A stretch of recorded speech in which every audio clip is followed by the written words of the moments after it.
Actually, I'm grabbing my phone because your introduction to Dallas was a little, you got some heat. Do you remember this tweet?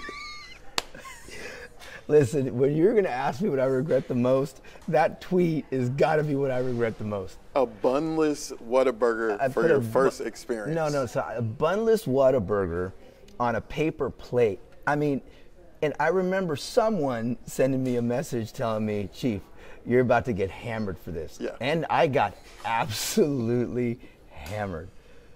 Yeah, that was not a good first start. No, it was not. It was not. Let's talk about your time here in Dallas. I mean, you came in at a time where, there was still not much trust between community and the police department, which is something a lot of communities deal with from time to time. Crime was high.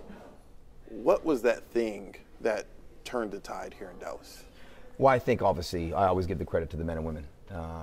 They've absolutely, as I said before, it's easy to get in someone's mind, but again, in their hearts is really difficult. And, the hard work that the men and women did here to make it okay to be a police officer again. And what I mean by that is to be present, not only to take the criminal element off the street that we need to, but to also be present in our communities in moments of non-crisis. My goals here were always to reduce violent crime, increase community trust, increase police morale, right?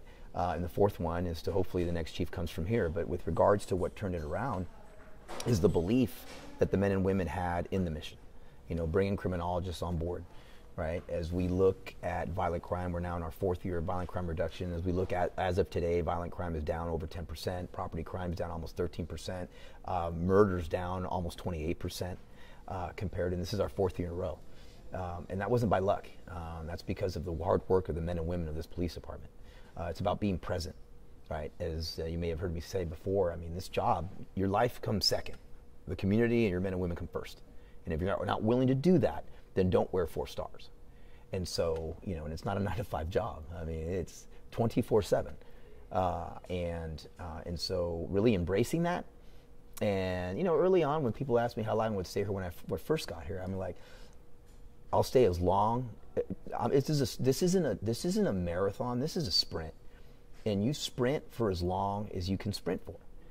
And having that mentality it might be odd for people, but having that mentality when you do this job is the only way you can do this job.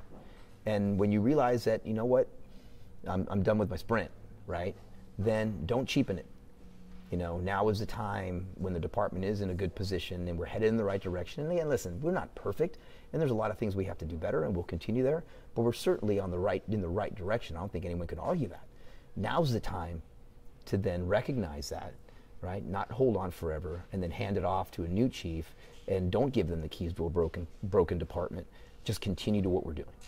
What was the moment for you that said, I'm ready to transition? I mean, you just, the city was fighting to keep you here, and there was a big signing. Yeah. What changed? Well, I say what changed a lot. Things like within, the fact, obviously Darren's murder, really got me thinking. I'd been thinking before about it even prior to that. With it, the fact when I explained that, I've been sprinting for a while, right, and it would have been 33 years in February. My kids played a big role in it. They're young adults, and at some point they're going to start families of their own. And I want to be present. I wanted something with balance, because there is no balance in this job. I hate to make it sound terrible for chief. There is no balance. That's not a word a police chief should ever actually utter, that there's balance in this job, because there isn't.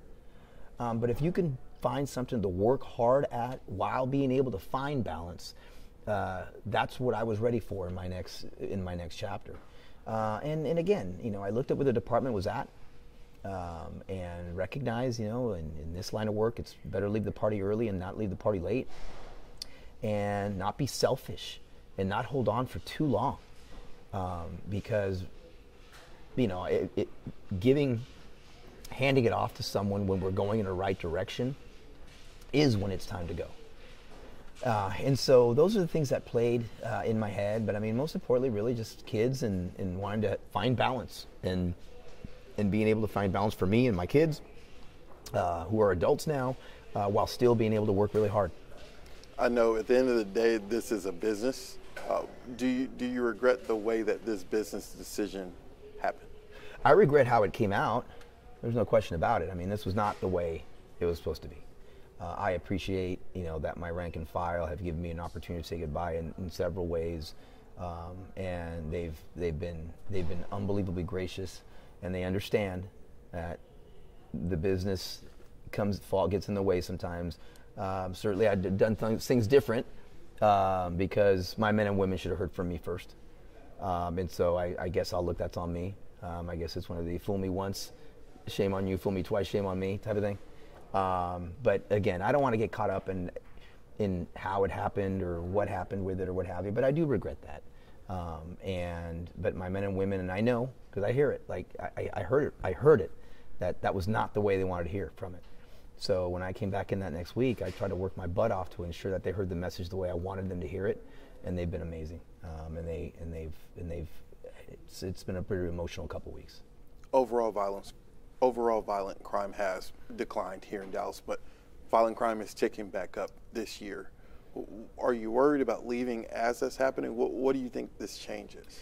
Well, I don't, and again, I just have to say, I don't know from it's ticking back up when you look, being in October and having violent crime, with just a couple of months left in the year, to be down over 10%, to see homicides down almost 28%. I certainly wouldn't call that ticking up. Obviously, there's going to be times of crisis that happen, and we address that.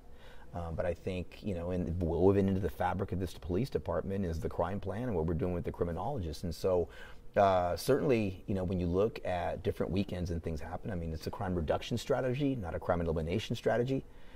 There's a lot of things that we have to do as a community to work together, continue to reduce that violent crime. But when we look at where we're at, I think as of today, there's 54 people less that have lost their lives this year compared to last year. Saying that the city of Dallas is down 28% in murder at the start of October is something that again, one life is too many. But we're certainly heading in the right direction. There's always going to be hills and valleys as we go, but certainly the trajectory, and as anyone that has seen public safety knows that since we've been here, that line that was up here has gradually been going down.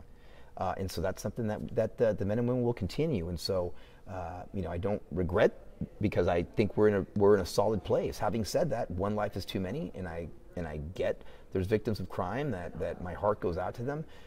But the men and women in this department are not going to stop working, and we're going to continue the mission that we've been building on again.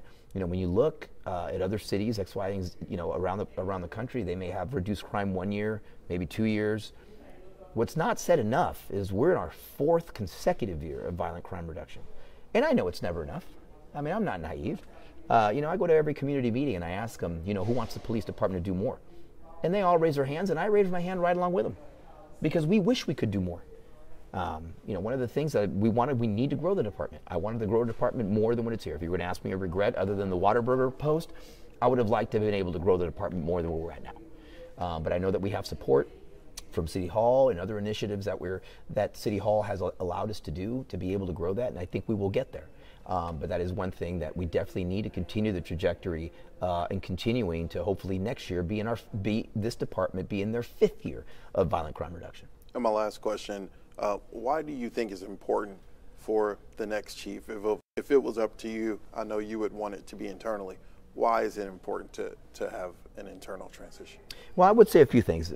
If you look at the statistics, from violent crime reduction of 5 years, if you ask, and again, the national night out that I just went out, it was one of the best that it was amazing with the community and seeing the community love that they have for officers and how they embraced our men and women. The department is going in the right direction, and there's a reason for that.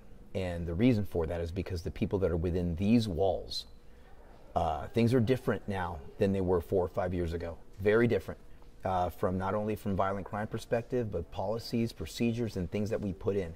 And those that were within these walls are responsible for that. And so I guess if people don't like the direction we're going, then by all means, find someone to come in from an outside. But I don't think that's where we're at.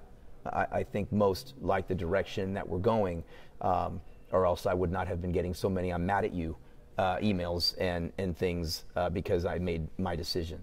And so if that's how we think that the department's headed in the right direction, which I truly believe, it's because of the people that are within these walls, and I think that's important.